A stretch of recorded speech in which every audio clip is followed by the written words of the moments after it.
ती नाचक्की होते की बेडरूम मधले व्हिडिओ बाहेर येत आहेत, मंत्री सुरक्षित नाहीयेत.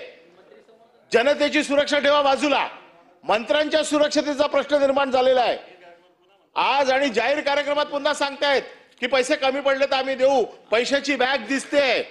आणि त्याच्या बाबतीमध्ये महाराष्ट्राच्या मनामध्ये एक संभ्रम निर्माण झालाय की या कसा होतो एवढं नाही. मी सांगतो 289 कसा होतो. महाराष्ट्रातला मंत्री सुरक्षित नाहीये, अधिवेशन चालू आहे.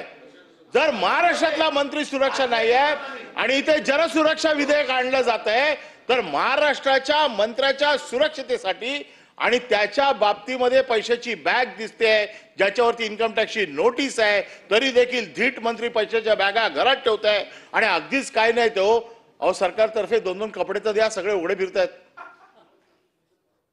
काय चाललंय? उघडे नागडे फिरतायत मंत्री.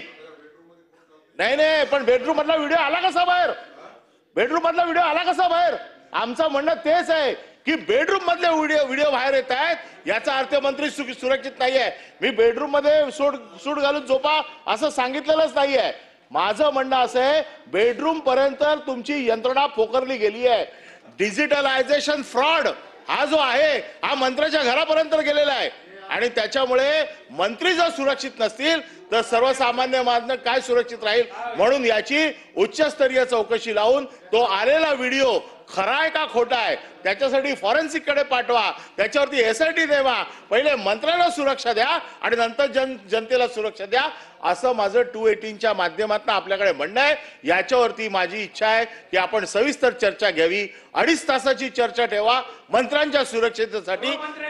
त्याचं कारण असं आहे, मंत्री जर सुरक्षित नसतील तर सर्वसामान्य जनता काय सुरक्षित राहणार? आणि म्हणून मंत्र्यांच्या सुरक्षेसाठी आपण कुठल्या नियमाखाली हा विषय घेणार आहे याचं रुलिंग आपण द्यावं. Point of